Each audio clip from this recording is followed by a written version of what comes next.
Chers fidèles catholiques, le pape François est-il vraiment pape? C'est la question à laquelle je réponds maintenant. Lettre ouverte Maria Supplicans, à propos de la vérité sur le pape François et ses erreurs morales et doctrinales. 4e partie, 17 mars 2024. Mémoire de Saint Patrice. Chers fidèles catholiques du monde entier, la 4e partie de cette lettre ouverte aborde un sujet délicat, car les conséquences découlant des hypothèses qui seront formulées sont importantes. Ce n'est donc pas une lettre facile, mais elle est nécessaire pour aider tous les chrétiens à bien comprendre la cause des erreurs morales et doctrinales insérées par le pape François dans l'enseignement traditionnel de l'Église à partir de 2016. Le but de cette lettre est de montrer de façon scientifique et impartiale pourquoi François est un faux pape et quels sont les différents sens d'une telle affirmation. 1. Pourquoi les chrétiens doutent-ils de l'authenticité de la papauté de François? La réponse est évidente. C'est à cause des nombreuses erreurs morales et doctrinales que l'on constate dans son pontificat, mais surtout à cause de leur caractère exceptionnel. Le 5 septembre 2016, avec les évêques de la région pastorale de Buenos-Aires, François a affirmé que l'engagement à vivre dans la continence, c'est-à-dire la chasteté, est une option. Quand on vient pas faire une telle affirmation, jamais. Le 10 décembre 2018, avec le cardinal Luis Francisco Ladea Ferrier, SJ, c'est-à-dire jésuite de la Société de Jésus, et l'archevêque Giacomo Morandi, François a accepté la pratique de l'hystérectomie, ablation de l'utérus, quand l'état de l'utérus ne comporte aucun danger présent ou futur pour la santé d'une femme fertile qui a des relations sexuelles et quand un groupe de médecins expérimentés certifie que tous ses enfants vont mourir avant la naissance. Quand on vit un pape accepter une telle pratique? Jamais.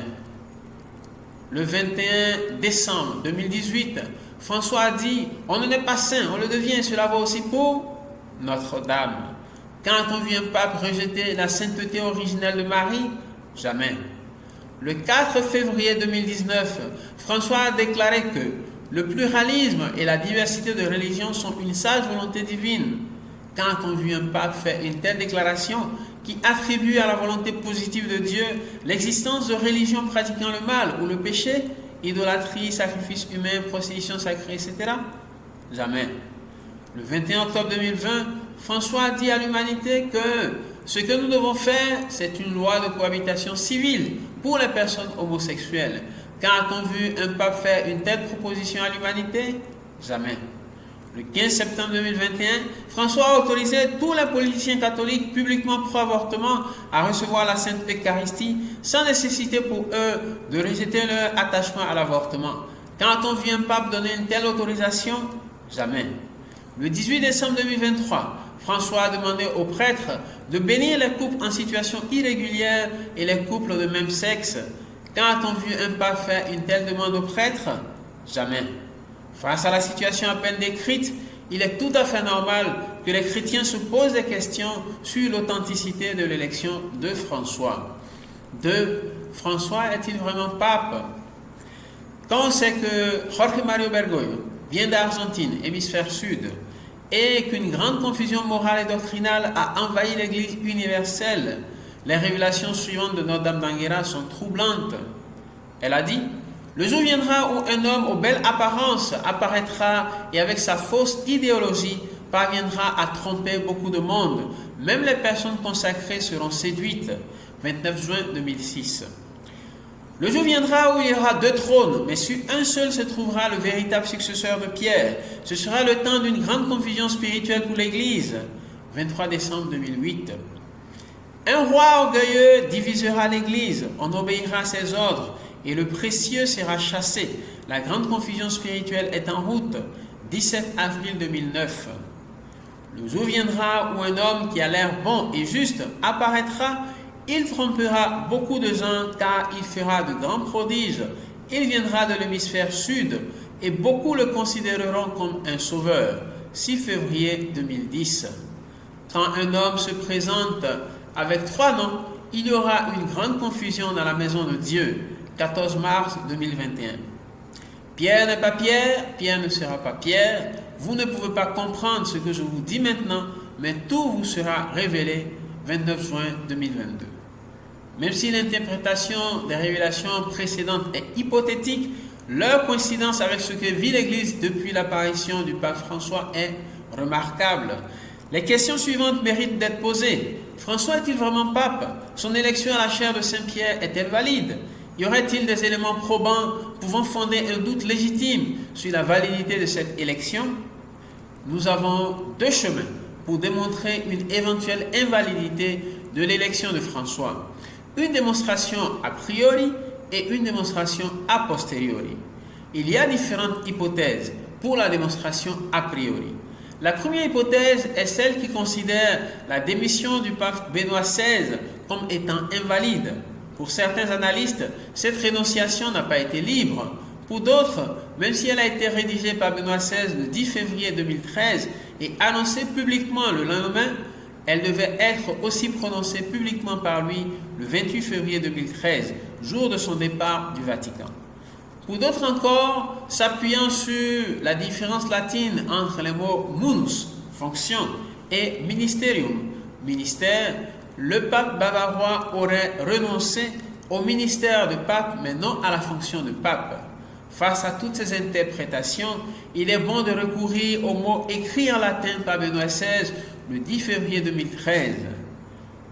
Il a écrit Bene consus ponderis, uius actus plena libertate, declaro me ministerio episcopi Rome, successoris sancti Petri mi per manus cardinalium, etc. Analysons maintenant cette rénonciation du pape Benoît XVI. En voici une traduction française.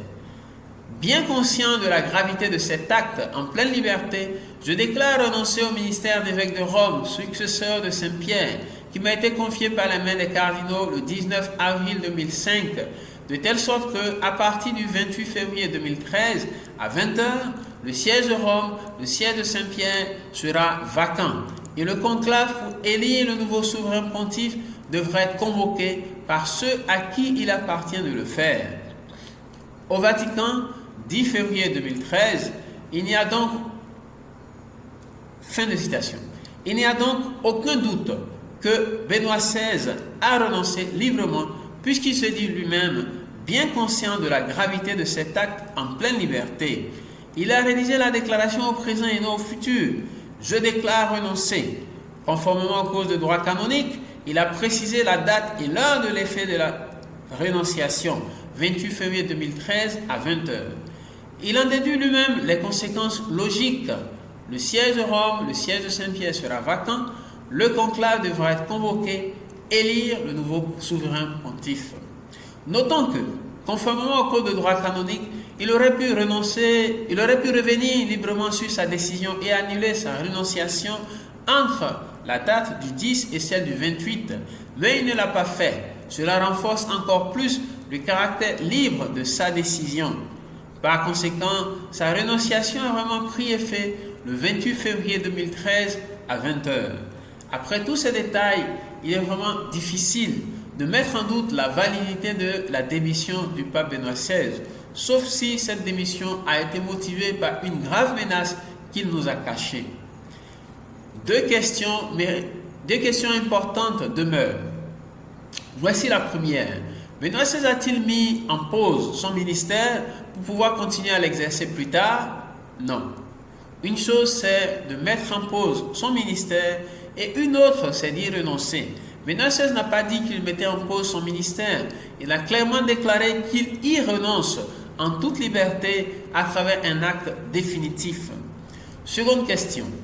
Était-il nécessaire que Benoît XVI utilise le mot munus au lieu du mot ministerium pour sa renonciation? Non.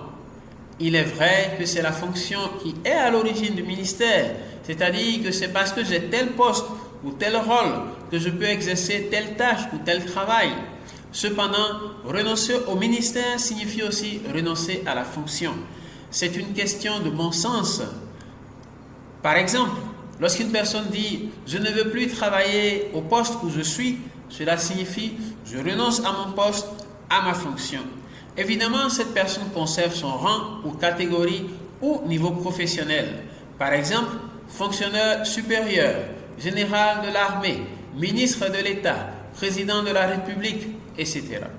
Dans le cas de Benoît XVI, il a bel et bien renoncé à son ministère et à sa fonction de pape, mais a conservé son rang de pape. En fait, une idée simple mais choquante aide à rapidement comprendre cette situation.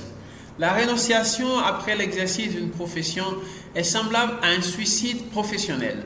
Le suicidé professionnel garde son rang professionnel mais arrête effectivement d'exercer sa tâche, ministère, et perd son poste, fonction. Certaines personnes ont voulu considérer le Benoît XVI démissionnaire comme étant à nouveau cardinal, mais on vient de voir qu'une telle vue n'est pas correcte. En fait, cela aurait été possible si le 19 avril 2005, il avait renoncé à son élection comme pape. Une seconde hypothèse pour démontrer a priori une éventuelle invalidité de l'élection du pape François est celle consistant à invoquer une manipulation ou une fraude au cours du conclave qui a élu François. Mais la véracité de cette hypothèse se heurte à un grand mur. Le conclave est marqué du sceau du secret pontifical. Il est donc impossible de mener des enquêtes sur une éventuelle fraude en l'absence d'un aveu clair d'un fraudeur repenti. Il est aussi difficile de prouver que le groupe de cardinaux dénommé Groupe de Saint-Gall ou Mafia de Saint-Gall, selon l'expression du cardinal Godfrey Daniels, ait réussi à faire élire François de façon frauduleuse. Vraisemblablement, Notre-Dame d'Anguera faisait référence à ce groupe quand, la veille de l'élection, elle a affirmé « Les oiseaux dangereux apporteront la semence du mal, mais dans la vigne du Seigneur, seule la semence de la vérité germera. » 12 mars 2013.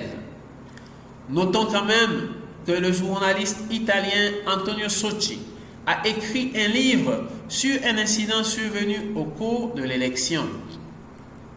Cet incident a été relaté par la journaliste argentine Elisabetta Piqué à partir des révélations d'un cardinal qui, après avoir juré devant Dieu et ses frères cardinaux, a trahi sa propre parole et le secret du conclave en faisant des confidences à cette journaliste.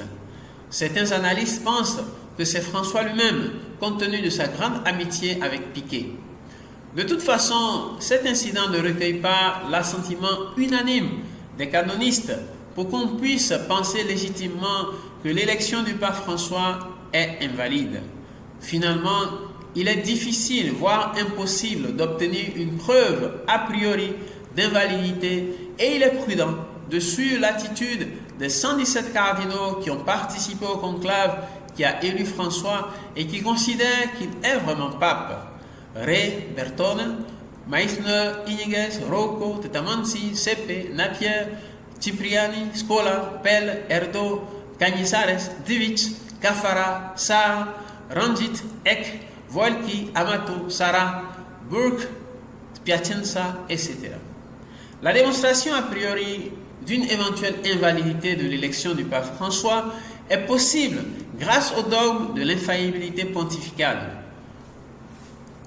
Le dogme dit: le pontife romain, lorsqu'il parle ex cathedra, c'est-à-dire lorsqu'exerçant sa charge de pasteur et de docteur de tous les chrétiens, il définit en vertu de sa suprême autorité apostolique qu'une doctrine sur la foi ou la morale doit être acceptée par l'Église universelle, jouit par l'assistance divine qui lui a été promise dans le bienheureux Pierre, de cette infaillibilité dont le divin Rédempteur a voulu que soit pourvue son Église lorsqu'elle définit la doctrine sur la foi ou la morale.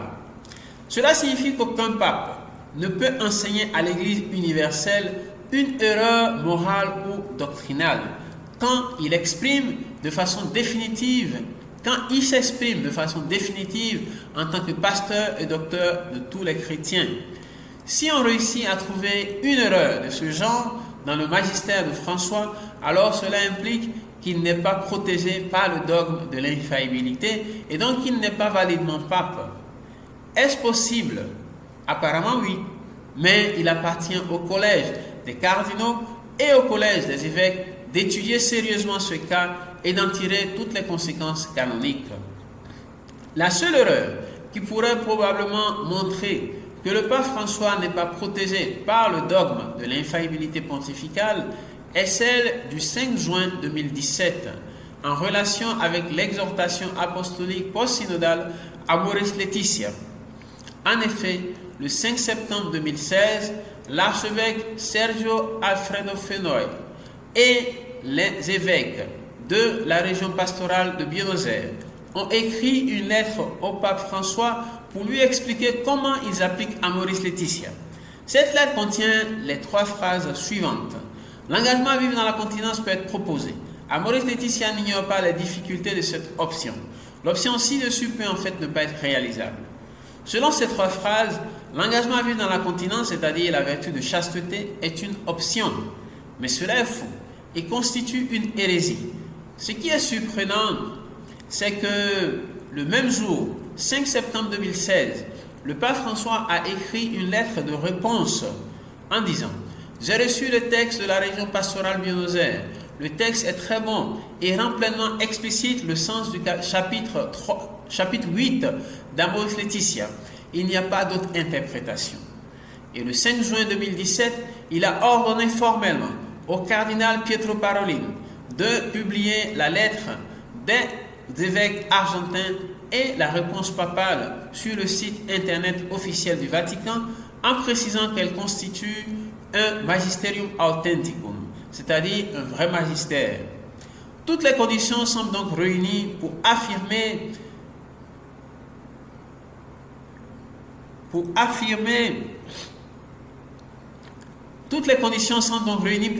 que François a présenté son approbation de l'hérésie des évêques d'Argentine comme étant un enseignement infaillible. 1. Sa volonté de faire accepter cela à l'Église universelle est manifeste dans la publication sur le site internet accessible à tous les chrétiens. 2. Le caractère définitif est confirmé par sa lettre de réponse qui précise qu'aucune autre interprétation n'est possible. 3. Ce qu'il demande d'accepter comporte une erreur morale qui est même une hérésie. 4. Il a donné son ordre à Parolin en tant que pasteur docteur de tous les chrétiens. Troisième et dernière partie, François est-il un vrai pape?